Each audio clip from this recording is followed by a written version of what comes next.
Louvado seja Deus. Tem uma coisa acontecendo em nosso meio. Preste atenção. Tem uma coisa muito importante acontecendo em nosso meio. Olhe para mim aqui. Tem algo muito forte acontecendo no meio de nós. Se você quiser diminuir um pouquinho, Samuel, pode, por favor.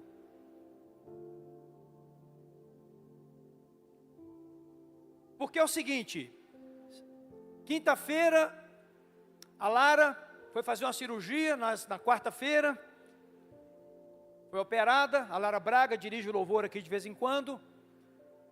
Daí a pouco o telefone toca, era a Valquíria, mãe dela. Pastor, ore, a Lara está indo embora. Falei, como assim? Ela falou assim, a pressão igualou, zerou. Falei, agora a igreja entrar em oração. Pouco tempo depois ela voltava para a sala de cirurgia, passou por uma nova cirurgia, retornou, tomou bolsas de sangue que apareceram, que não existiam, porque não tinha tudo que precisava, e segundo esperamos, amanhã ela poderá ter alta. O médico acha por bem, talvez, tratar um pouco mais ainda, fortalecer, ficou frágil. Por que eu estou falando isso? Estou falando isso porque isso é grandioso demais, não é? Quem dá glória a Deus por coisa tão tremenda assim? Porém, mais glorioso do que isso, é ver gente tendo a mentalidade transformada. É ver pessoas dizendo assim, pastor, eu estou sendo confrontado nas minhas fortalezas, nos meus raciocínios. Eu recebo os testemunhos que vêm lá das células. Em uma das células, eu recebi o testemunho sobre uma pessoa que já tem uma vivência maior de igreja e de idade também, dizendo de si mesmo, como que seus olhos foram abertos para as estruturas mentais que haviam dentro dessa pessoa. O Evangelho tem que transformar a nossa maneira de pensar. O Evangelho tem que mudar o nosso raciocínio. Se nós viemos para Cristo pelo novo nascimento, e essa foi a mensagem do domingo passado, que eu assisti depois gravada, enquanto pregava lá, a pregação acontecia aqui, sobre o engano de pensar que nasceu de novo e não nasceu. E a nossa pastora deu aqui características muito claras de um verdadeiro novo nascimento. E se houve novo nascimento, houve regeneração. E se houve regeneração, que é gerar de novo, eu não vou continuar pensando como aquela velha criatura mais. Eu não vou continuar com as mesmas práticas, com a mesma dureza de coração antiga, com as condutas imorais, com as condutas indecentes, com um falar profano, com um falar injurioso. Tudo vai mudar, tem que mudar. Claro que pode não mudar instantaneamente, não é assim, sair do culto aqui amanhã, já está tudo mudado, não. Mas tem que mudar. É preciso passar por transformação. Se não há transformação, não há ação do Espírito Santo acontecendo. Pode ser uma aproximação religiosa, como foi pregado aqui domingo passado. Eu estou aqui porque eu gosto de uma religião, porque eu gosto da história da minha família, porque eu quero que meus filhos tenham uma classe de escola. Eu preciso de um lugar para os meus filhos crescerem. Isso não te coloca no reino dos céus. Nicodemos não conhecia o reino de Deus até nascer de novo. E há uma presunção de que Nicodemos tenha nascido de novo. Não há um testemunho claro disso, mas há evidências da conduta que ele teve posterior. Então, queridos, para mim o maior milagre que essa igreja está experimentando, e que a igreja do Senhor experimenta, não é o cego enxergar, não é o surdo ouvir, não é o drogado ser liberto. Sim, isso é lindo, isso é grande, isso é maravilhoso. O casal reconciliar-se, como nos últimos tempos nós temos visto acontecer aqui, casais que estavam divorciados, agora estão reconciliados e chegaram a casar de novo. São vários aqui na igreja, pessoal, para quem está visitando aqui. Para mim, o maior milagre que nós estamos experimentando, e a igreja vai continuar experimentando enquanto ela for igreja na face da terra, é a transformação de um pecador em um adorador. É a tirar a pessoa de uma escravidão, de uma mentalidade pecaminosa, de um domínio do pecado, e agora essa pessoa passa por um ambiente espiritual, onde ela quer as coisas da luz, ela quer as coisas do reino de Deus, ela passa a amar a palavra de Deus, ela passa a amar a oração, ela passa a amar a congregação, a comunhão com os irmãos. Então a maior de todas as transformações, o maior de todos os milagres, é realmente uma mudança completa, conforme o apóstolo Paulo fala, aonde a pessoa passa a experimentar a vontade de Deus, que é boa, perfeita e agradável. E eu começo então a ter uma intimidade com Deus e a entender como Deus age, entender o agir de Deus, o mover de Deus na minha vida. Mas aí o que acontece? Aí os nossos visitantes têm que ser instruídos aqui agora. Em nossa igreja esse ano nós estamos pregando uma mensagem, praticamente é uma mensagem só. Ela tem muitas nuances, mas ela é uma mensagem só. E qual é? O ano de aprofundamento, um ano de aprofundamento espiritual, por causa da superficialidade, que é perigosa e que na verdade produz realmente um estado afastado de Deus, na superficialidade. Então Deus nos chamou para um aprofundamento espiritual, uma busca mais profunda da vontade de Deus para a nossa vida. E neste processo de aprofundamento nós encontramos as fortalezas. As fortalezas que a Bíblia explica, que a Bíblia detalha cada uma delas. E são fortalezas no campo, justamente no campo do pensamento, no campo do entendimento, no campo intelectual. Essas fortalezas, elas são impedimentos para que tenhamos um verdadeiro conhecimento de Deus. E em nossas células, nós temos feito dinâmicas, testemunhos, o estudo da palavra. Tudo isso é focado no entendimento do que é uma fortaleza, de tal maneira que a fortaleza caia por terra e ao derrubá-la, quando eu derrubo uma fortaleza espiritual, ao derrubá-la, eu tenho acesso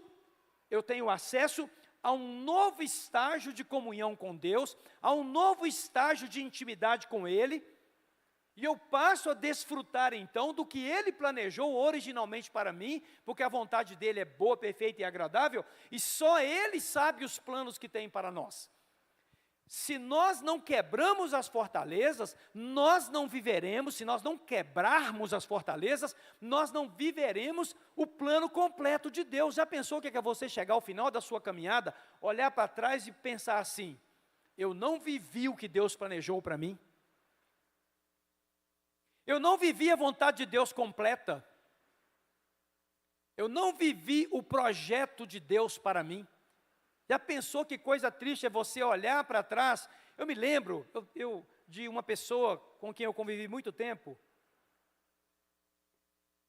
já idoso, conversando com essa pessoa um dia.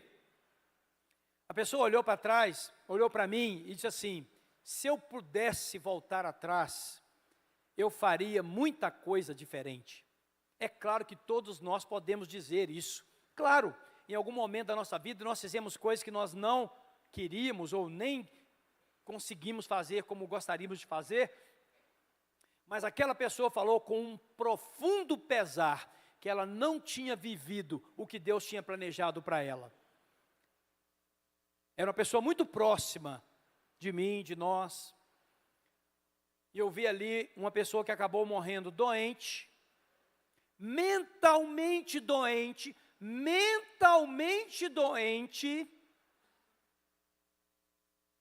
porque não permitiu que as fortalezas fossem quebradas quando era preciso, no momento que foi desafiado, no momento que foi confrontado. E nós temos sido confrontados aqui. Os irmãos, muitas vezes depois, durante a semana, mandam mensagens dizendo: nosso Deus, pastor, a palavra de domingo, teve um irmão que falou comigo assim, ela me espedaçou. Isso é bíblico. Isso é bíblico. Nós temos estudado sobre isso. E o apóstolo Paulo, na segunda carta aos Coríntios, na linguagem NVT, quero pedir ao Davi para utilizar essa linguagem, por favor. Na segunda carta de Paulo aos Coríntios, no capítulo 10, e versículo de número 3 em diante, o apóstolo Paulo escreveu o texto que nós estamos usando há mais de 2 ou 3 meses, aqui nos cultos. Este texto aqui que está na tela para você, que diz assim, olha, embora sejamos humanos, e aqui tem uma justificativa então, de um homem que sabe que nós somos humanos, um ser humano que reconhece, embora sejamos humanos, e todo mundo aqui não lutamos conforme os padrões humanos, mas aí ele continua dizendo assim, ó, usamos as armas poderosas de Deus, e não as armas do mundo, para derrubar fortalezas do raciocínio humano, número 1, fortalezas do raciocínio humano. 2, acabar com falsos argumentos. As armas são usadas para destruir as fortalezas do raciocínio humano, acabar com os argumentos falsos, continuando ainda, destruindo todas as opiniões arrogantes. Terceiro ponto, opiniões arrogantes, que impedem as pessoas de conhecer a Deus. Olha só, impede de conhecer a Deus. Levamos cativo também o quê? Todo pensamento rebelde. 4 coisas que podem parecer iguais, não são, apesar de serem associadas umas às outras. Então o apóstolo Paulo fala que com as armas de Deus, essas 4 manifestações que atrapalham que eu conheça a Deus verdadeiramente, elas são destruídas, de tal forma que possamos então, a partir da destruição delas, experimentarmos a vontade de Deus completa, a vontade de Deus boa, perfeita e agradável. Eu quero falar um pouco sobre cada uma dessas 4 com você. Eu quero começar falando das fortalezas do raciocínio humano, que estão aí no versículo 4, Davi pode ir deixando o versículo que eu estiver utilizando na tela. As fortalezas do raciocínio humano. A maneira como raciocinamos, atenção minha gente, a maneira como nós raciocinamos, a maneira como nós tiramos as nossas conclusões sobre qualquer coisa da vida, qualquer coisa. As decisões que nós tomamos, elas resultam exatamente daquilo que está registrado em nossos arquivos mentais. Toda decisão que você toma, toda conclusão que você tira, todo parecer que você emite sobre alguma coisa,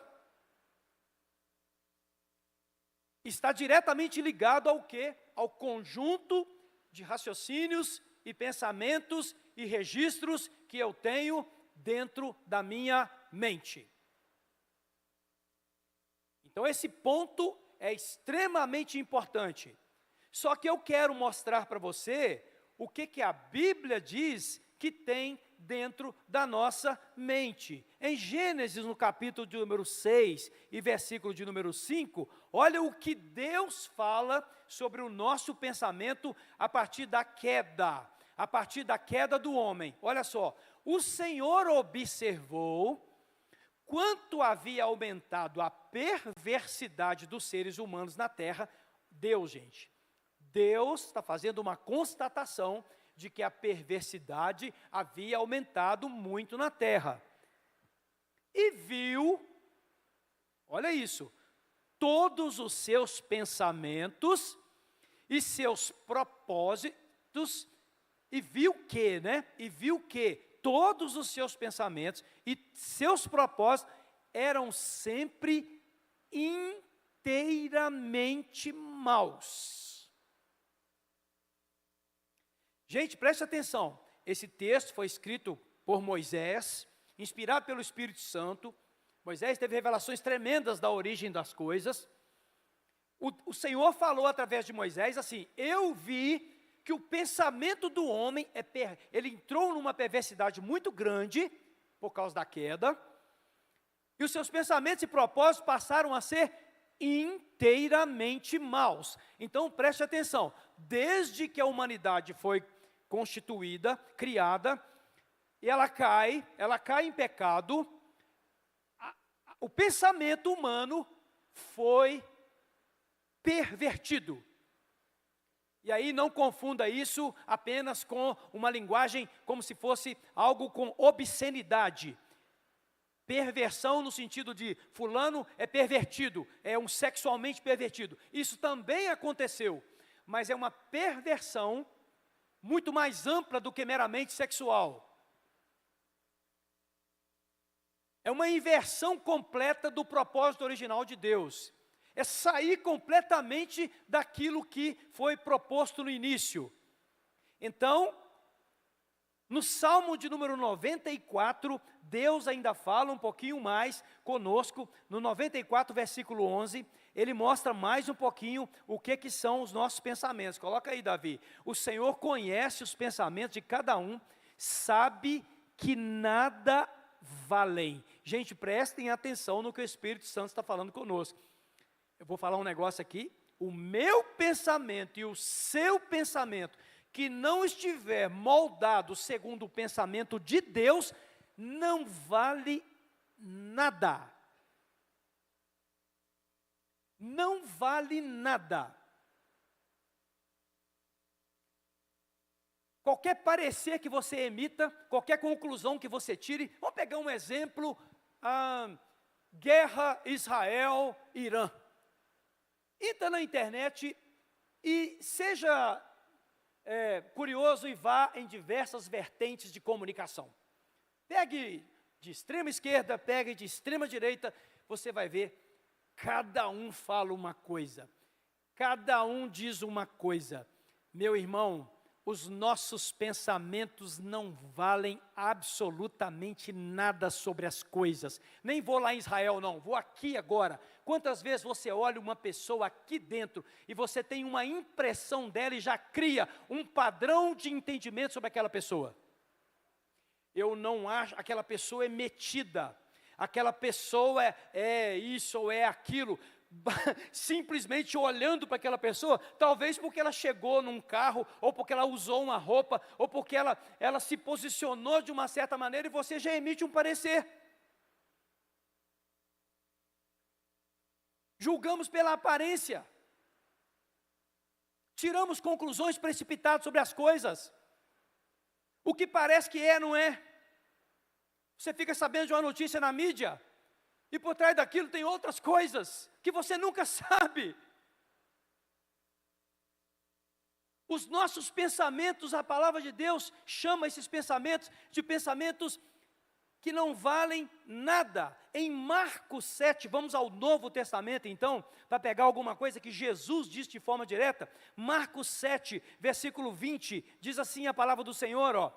Em seguida acrescentou Jesus: aquilo que vem de dentro é o que contamina, pois de dentro do coração da pessoa vem maus pensamentos, imoralidade sexual, roubo, homicídio, adultério, cobiça, perversidade, engano, paixões carnais, inveja, calúnias, orgulho e insensatez. Todas essas coisas desprezíveis vêm de dentro, são elas que os contaminam. Então Jesus deixou a Galiléia e se dirigiu para o norte, para a região de Tiro. Não queria que ninguém soubesse onde ele estava hospedado, mas não foi possível manter segredo. Olha a declaração de Jesus sobre os nossos pensamentos. Olha o que ele mostra para nós. Gente, o que nós estamos falando? Estamos falando das palavras do Deus Todo-Poderoso. Não é o diagnóstico da psicóloga Patrícia. Não é o diagnóstico do pastor Elan, que lida com pessoas todo dia. Inclusive erra constantemente em análises particulares. Eis que de repente você faz uma análise, daí a pouco aquilo é outra coisa.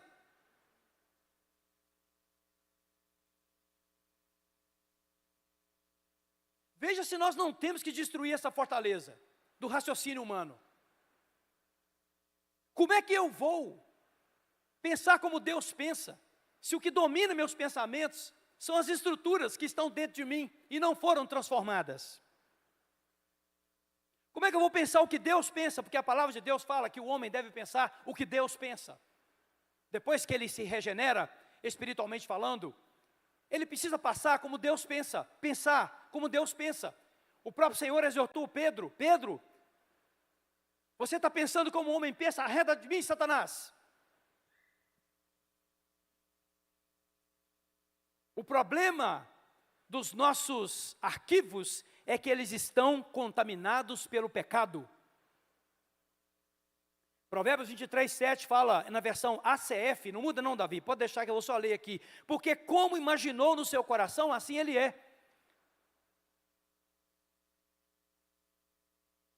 As fortalezas do raciocínio humano, que estão arquivadas dentro de cada um de nós aqui, tem atrapalhado que nós entendamos a vontade plena de Deus para a nossa vida, para as pessoas à nossa volta, para o contexto que nós vivemos, inclusive para a nossa cidade, para a nossa nação e para esse mundo.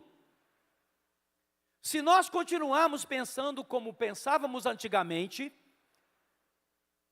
se nós não nascermos de novo e não nos transformarmos na nossa maneira de pensar, nós não seremos como luzeiros nesse mundo. Nós não seremos sal da terra. Ninguém quer escutar a minha filosofia, não. Ninguém quer saber a minha filosofia de vida, ela não vai mudar você. A minha filosofia de vida não muda você. Ela não resolve o seu problema. Não resolve. Eu posso te dar 1000 conselhos. Eu posso achar que sei muita coisa para você. Mas se não houver uma transformação profunda da sua maneira de pensar, vinda de Deus, por meio de uma ação do Espírito Santo que usa a palavra de Deus, o que vai prevalecer no seu raciocínio é o seu raciocínio. Você já parou para pensar que você pode estar tomando direções erradas por causa do seu raciocínio, que você acha que está certo? Você já parou para pensar que por causa do seu raciocínio errado, você pode estar sendo contra Deus? Contra Deus. Deus querendo fazer algo e o seu raciocínio impedindo que ele faça. Uau! Isso é muito grave, porque eu estou deixando de viver a melhor das situações. Como aprofundaremos se não sofremos uma metanoia?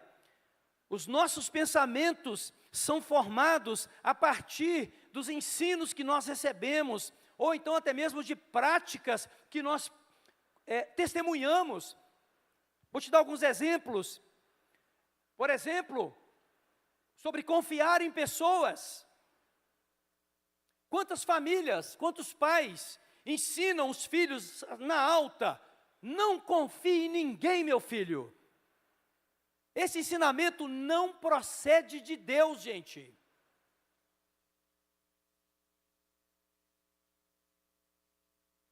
A Bíblia não diz isso. Veja se eu não vou confiar na minha esposa, nos meus filhos, nessa igreja, nos líderes dessa igreja, nas pessoas com as quais eu negocio. Veja se eu não vou confiar nelas. Imagine viver uma vida desconfiada. Que coisa pesada é viver uma vida desconfiada. Agora, o ser humano tem as precauções, os contratos. Uma sociedade pode começar entre irmãos toda errada a partir do momento que não se trata todas as coisas que vão ser feitas. Aí já começa a desconfiança, porque fizeram mal feito. Sobre perdão, por exemplo, o próprio Jesus confrontou os fariseus lá. No passado foi dito, olho por olho, dente por dente. Eu digo a vocês uma coisa, olha o que ele fala. Olha o que ele fala. Aquele que intentar aqui, ó, na sua mente, inclusive chamando o seu irmão de raca, que é tolo, mas xingando essa pessoa, já pecou. Já pecou. Foi Jesus que disse. E aí nós no dia a dia somos capazes de pôr rótulos nas pessoas. Fulano é um. Em relação ao perdão, as estruturas mentais, a maneira como você foi criado, não leve desaforo para casa. Filho meu, não leva desaforo para casa. Muitos aqui escutaram isso. Não chega aqui com desaforo não, que você vai tomar aqui ainda. Se você chegar aqui com desaforo.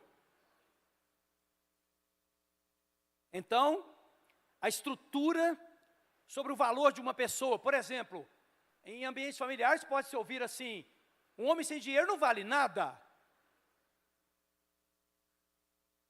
Isso é dito nas casas. Agora, como é que um filho de Deus vai pensar isso?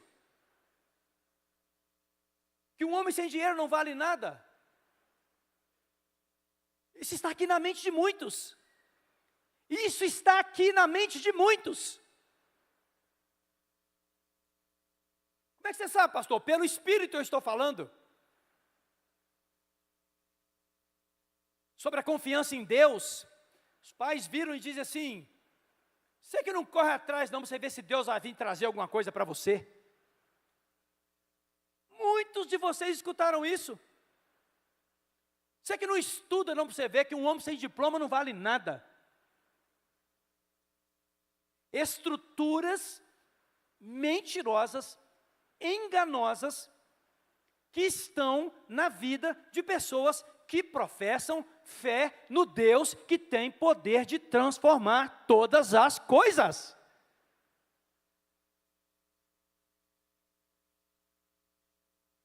Quantas fortalezas foram construídas dentro de nós, gente?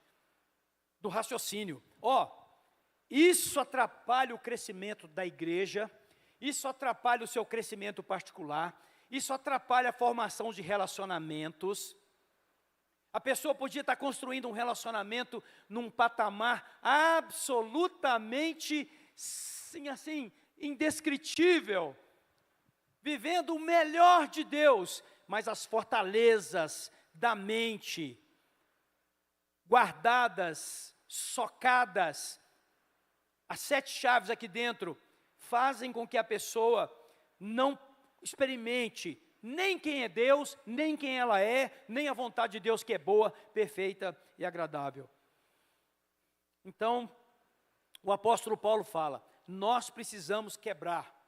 Quero que o Davi volte lá em 2 Coríntios, do capítulo 10, 2 Coríntios, do capítulo 10, e versículo de número 3, versículo de número 4. Usar as armas poderosas de Deus para derrubar as fortalezas do raciocínio humano. Fortaleza do raciocínio humano. Aqui nesse auditório deve ter agora cerca de 700 pessoas aqui dentro agora. Contando daqui para lá, são 700 raciocínios que, se não forem submetidos ao domínio do Espírito, não viverão a vontade de Deus que é boa, perfeita e agradável.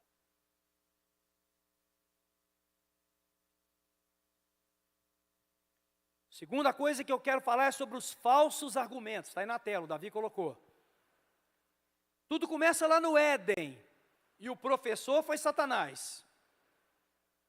Satanás, a serpente, ela se aproxima da mulher, e ela utiliza o primeiro falso argumento da história da humanidade.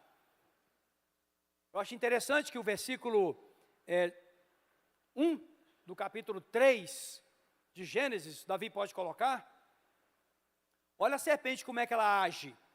Veja o que é um argumento falso. Gênesis 3, 1. Argumento falso. A serpente era o mais astuto de todos os animais selvagens que o Senhor Deus havia criado. Certa vez, ela perguntou à mulher, olha o argumento falso. Deus realmente disse que vocês não devem comer do fruto de nenhuma das árvores do jardim? Não foi isso que Deus disse. A verdade foi que Deus disse assim, de toda árvore comerás, menos, apenas uma exceção. E o maligno, o professor do engano, utiliza um argumento falso e consegue, pela sedução, levar Eva ao pecado, que por sua vez apresenta a proposta ao seu marido, ele aceita, e aí a tragédia você já sabe qual foi. Isso começa lá no Éden. Falsos argumentos são usados para quê? Preste atenção. Falsos argumentos são utilizados para manipulação, para aplicação de golpes, para induzir ao erro, para ocultar erro, para autodefesa.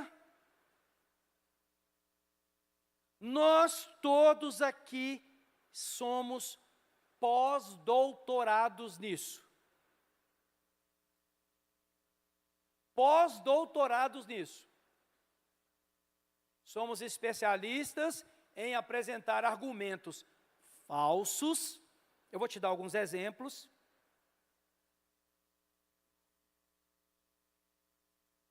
Para alcançar a nossa proteção, a nossa justiça própria.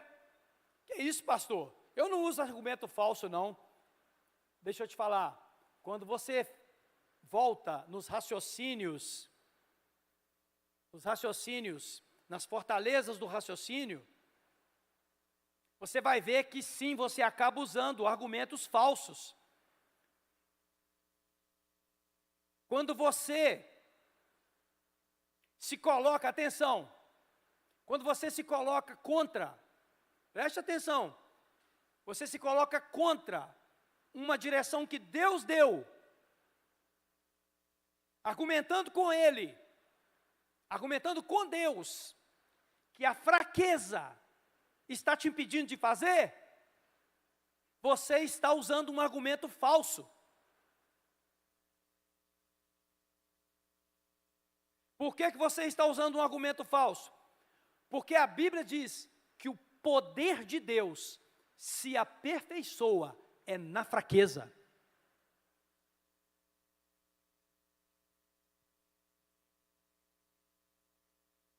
Quando você diz que você não pode fazer algo que Ele diz que você tem que fazer, você está utilizando um argumento falso. E tem outros. Se Deus é bom, olha, aqui agora vem o que a humanidade está usando, tá? Se Deus é bom, certamente não haverá nenhuma condenação. Podemos continuar vivendo a vida que vivemos, podemos viver as nossas práticas erradas. Eu posso ser crente sem ter uma vida mudada. Eu posso ser crente e com uma vida financeira fora do padrão de Deus. Eu posso ser crente com uma vida na sexualidade diferente do padrão de Deus. Deus vai aceitar no final. Isso é um argumento falso. Está circulando por aí. Deus é amor. Isso é argumento falso. Ô pastor, Deus não é amor? Do jeito que está sendo usada essa frase, é um argumento falso. Porque a pessoa diz que Deus é amor, querendo dizer que Ele aceita tudo. Deus aceita todos, mas Ele não aceita tudo. Que hora boa para falar um amém, que vocês estão num silêncio sepulcral. Também, né, pastor, com as pregações assim, você quer que fique dando glória a Deus? É?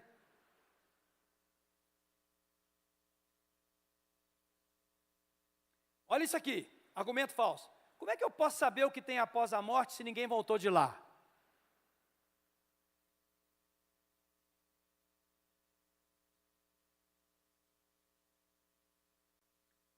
Eu sou uma pessoa do bem. Eu sou uma pessoa do bem. Ei, um monte de vocês aqui fala isso. Eu sou uma pessoa do bem, fulano é do mal. Inclusive, partido A é do bem, partido B é do mal.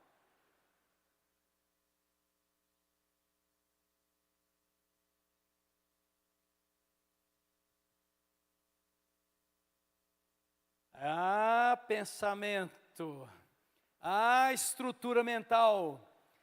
Ah, o que Deus está querendo quebrar em nós, hein? Agora já imaginou que Deus vai derramar sobre nós com um pensamento, pensando como Ele pensa? Hein?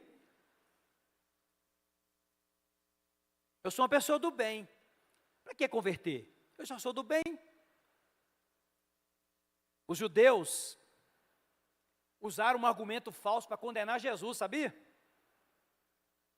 Quando você lê a história da condenação, você vai ver que, religiosamente falando, ele foi condenado lá pelos os grandes, porque eles pegaram uma coisa que ele disse, uma profecia que se cumpriu no ano 70, que não ficaria pedra sobre pedra das muralhas de Jerusalém.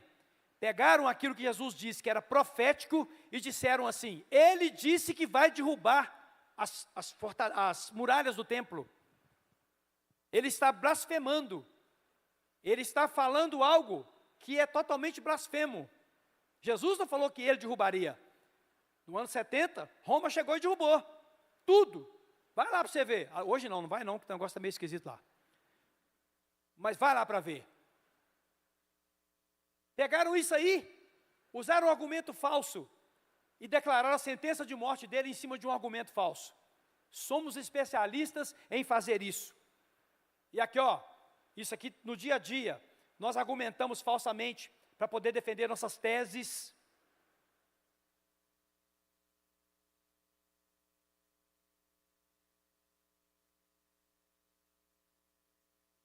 Por isso que lá no Salmo fala que o homem que teme a Deus, ele não jura falsamente. Juro por Deus, ninguém deveria jurar. Seu sim deveria ser sim, seu não deveria ser não. Juro por Deus que não fiz isso.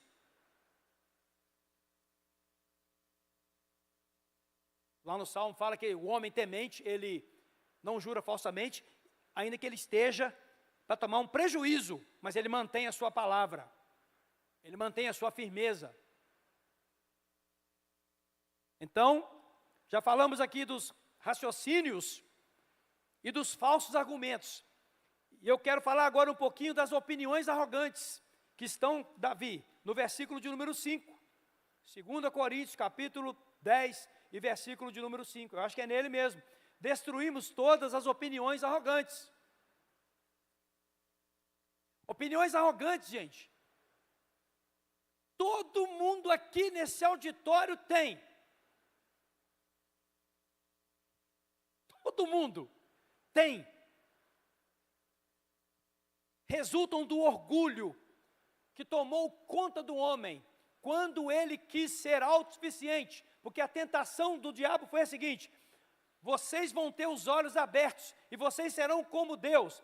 Isso está na nossa estrutura. As opiniões arrogantes, elas podem ser resumidas em duas palavras: eu sei. Eu sei. Eu já sei, vou colocar mais uma. Eu já sei. Opiniões arrogantes. Agora, isso pode ser no convívio com pessoas, mas a pior postura é a postura diante de Deus. Eu vou te dar alguns exemplos. Olha para mim aqui. Quando nós achamos que Deus deveria atender à nossa vontade do jeito que ela foi solicitada. Ninguém deveria fazer uma oração desse tipo ao Senhor. Senhor, será que o Senhor pode... Não, será que o Senhor poderia? Não. Senhor, eu quero muito ter aquilo desse jeito. Meu irmão, essa oração já parte morta. Ela já é natimorta. Porque a oração de alguém humilde, de alguém quebrantado é a seguinte: Senhor, se possível, passa de mim esse cálice. Contudo, seja feito o quê? A tua vontade. Nós já partimos para orações que Deus já vai dizer não para elas, porque já vem carregada de soberba. Quando nós achamos que podemos julgar as pessoas e emitir o nosso parecer sobre elas, nós estamos manifestando uma opinião arrogante. Quando você julga uma pessoa, quando você rotula uma pessoa, quando você emite o seu parecer sobre uma pessoa, você está tendo uma opinião arrogante. E o apóstolo Paulo disse que isso deve ser destruído por meio das armas de Deus. E nessa noite, o martelo está batendo na pedra. E o coração do martelo até dispara nessa hora.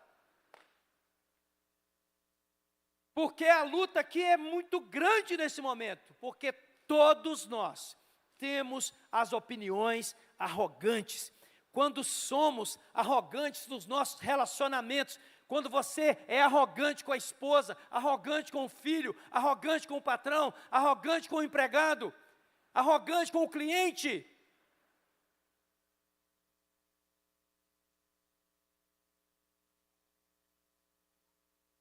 Quando, ao invés de exercer autoridade, nós usamos o autoritarismo para fazer alguma coisa.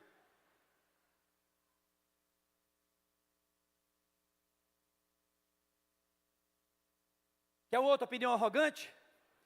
Quando você age de forma independente, autossuficiente, sem perguntar a Deus o que é para você fazer. Sai de casa sem pedir a direção de Deus e vai fazer coisas que Deus não te mandou. Depois tem que ficar pedindo oração no grupo das intercessoras.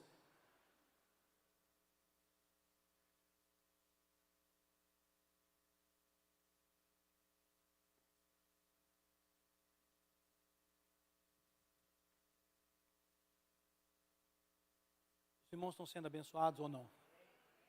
Vocês estão quietos demais. Vocês estão até meio encurvados na cadeira. Assim, eu já vi vocês estavam morgando assim, ó.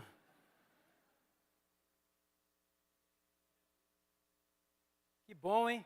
O trigo faz isso. O trigo vai morgando assim, ó. O joio, ele quebra. O trigo morga. Quem dá glória a Deus aí? Fica achando que sou eu não, tá? Essa mensagem cortou em mim hoje de manhã. Tem uma tendência terrível de ter essas opiniões arrogantes aqui, ó.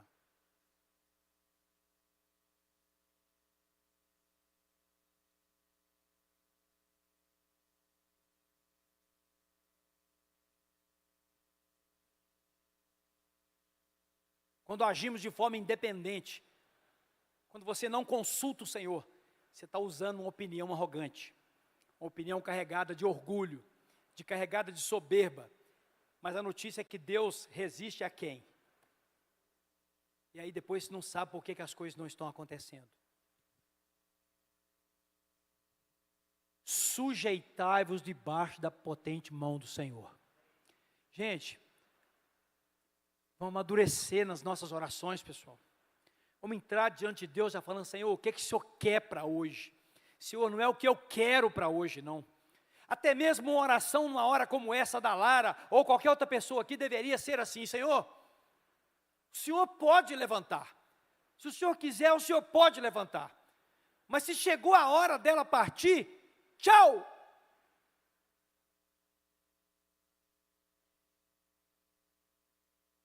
Não, nós nos agarramos à vida e começamos a entrar num desespero. E quando Deus não faz do jeito que nós queremos, a primeira reação nossa dentro de nós é: Deus, Deus, eu te servi, né, Deus? Teve um dia uma pessoa falou comigo aqui, pastor, eu já fiz isso, eu já fiz aquilo, eu já fiz aquilo outro, eu não entendo porque que eu não recebi a bênção. Eu parei um pouquinho,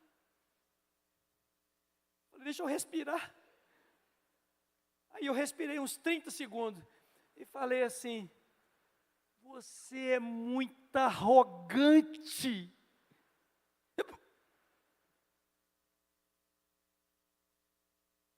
Arrogante, não recebe de Deus por causa da arrogância, opiniões arrogantes, O Senhor quer quebrar isso em nós. São essas opiniões que atrapalham, inclusive, o andamento da obra de Deus. A pessoa quer ir numa direção, Deus dá uma visão, dá uma direção, e cada um quer dar a sua direção.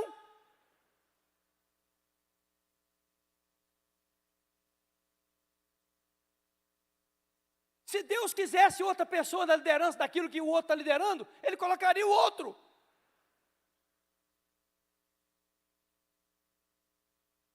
Você já imaginou um cenário onde toda uma igreja, preste atenção, toda uma igreja entende essa mensagem, e ela começa a pensar como Paulo falou com os coríntios: eu quero que vocês pensem todos a mesma coisa, que tenham o mesmo modo de pensar. Já imaginou o poder de uma igreja dessa?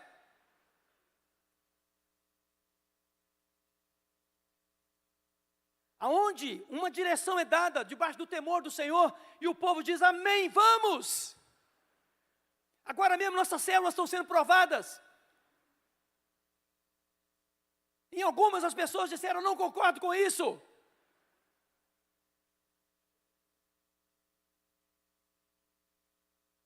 Como assim não concorda? Opinião arrogante. E começa a atrapalhar o crescimento do reino.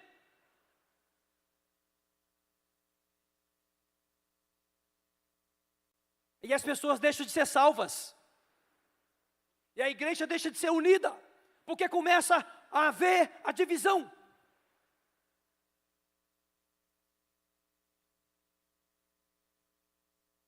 E por fim, o pensamento rebelde. O pensamento rebelado, Paulo fala isso aqui, né, no versículo de número 5 também, né? Melhor dizendo, no versículo 5, fala do pensamento rebelde. Eu vou ser rápido nisso aqui. Atitude de Caim, atitude de Jonas. O melhor exemplo para mim é que vai ser o de Jonas. Eu não posso dar todos, então vou dar o de Jonas. O Senhor fala com ele assim: vai para Nínive. Vai para Nínive. Jonas: não, para Nínive eu não vou. Não, os ninivitas, eles atacam a gente, eles maltratam a gente, eles são dominadores, eu não vou lá pregar para eles, eu não vou. Aí o Senhor falou assim: não vai não? Beleza, vai passar 3 dias da barriga do peixe. E lá na barriga do peixe, lá no ventre do peixe, teve que reconhecer, fez uma oração linda, leia Jonas, uma oração tremenda, e pediu a Deus que tivesse misericórdia, por causa do pensamento rebelde. O pensamento rebelde de Saul fez ele perder o governo. Saul, a ordem era: não sacrifique sem o profeta. Saul achou que Samuel estava demorando, e o povo fez pressão nele. Saul matou o sacrifício, ofereceu o sacrifício. Quando Samuel chega e fala: o que está acontecendo aqui? Você estava demorando, né, profeta? Mas a ordem era que você esperasse. O povo me fez pressão. Perdeste o teu governo hoje aqui. Perdeste o teu reinado. Por causa de pensamento rebelde. Pensamento rebelado contra Deus, contra pessoas. Filhos que se rebelam contra pais ficam cegos, surdos, não entendem o futuro. Empregados que se rebelam contra seus patrões passam pela mesma coisa. Toda rebelião é punida por Deus com a colheita.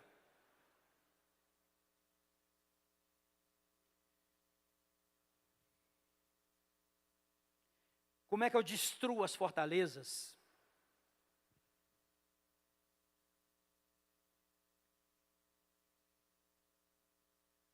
Tem 2 formas. Todas elas têm humilhação. A primeira é você pegar uma mensagem como essa aqui e falar assim: não teve muito glória, não teve muito aleluia, mas eu preciso quebrar os raciocínios, as fortalezas da mente, as opiniões arrogantes, as filosofias falsas que estão dentro de todos nós, gente, cada um em uma medida, mas estão dentro de todos nós. E nós precisamos sujeitar isso a Cristo. Então nós temos a seguinte opção: eu me lanço sobre a pedra e sou despedaçado, e aí Deus pega um monte de pedaço e faz um vaso novo, ou então a pedra cai em cima de mim, me esmaga e faz pó.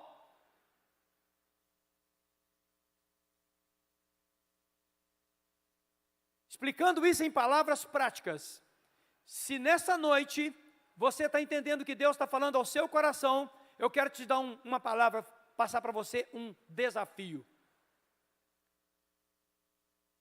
Não deixe essa palavra morrer amanhã. Vou falar de novo. Não deixe essa palavra morrer amanhã. Vou falar mais uma vez. Não deixe essa palavra morrer amanhã.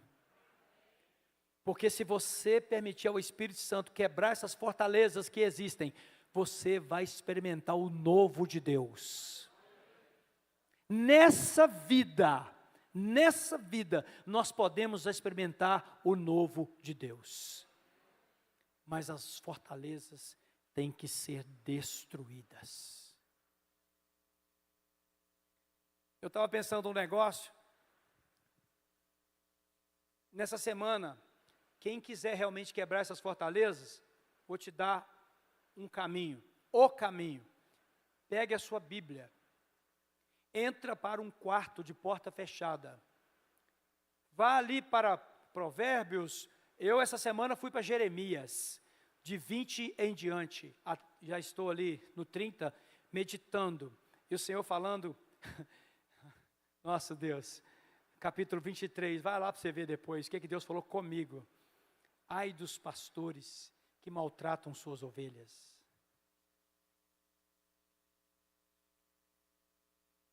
Foi isso que o Senhor falou comigo. Abre o seu olho, filho. Abre o seu olho. Ai daqueles que tratam com superficialidade as coisas espirituais. Foi o que o Senhor falou comigo. Lá, no momento que eu me lancei sobre a pedra. Viu, Lu? Eu me lancei sobre a pedra. Eu me lancei sobre ela. Antes que ela venha para cima de mim.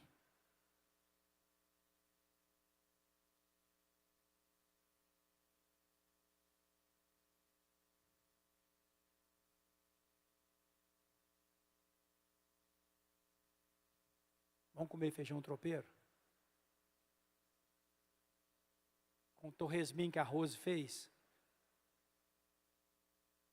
Torresminho da Rose, alguém conhece?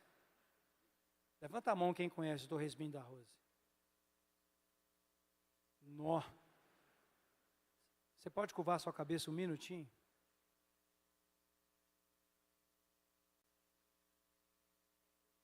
Que o Senhor te abençoe e te guarde.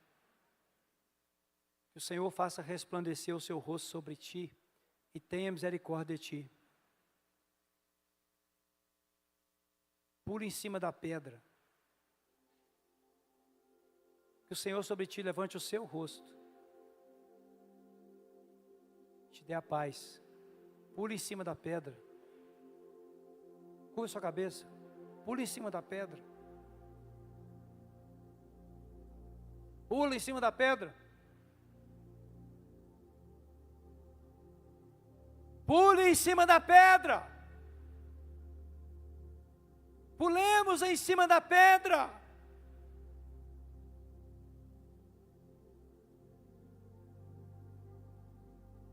Antes que a pedra nos esmague.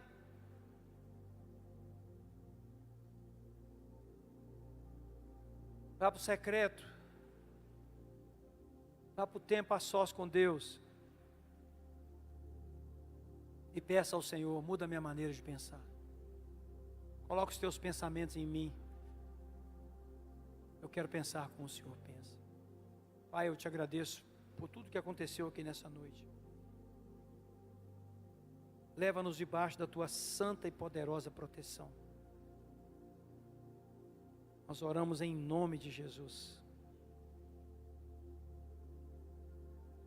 Amém.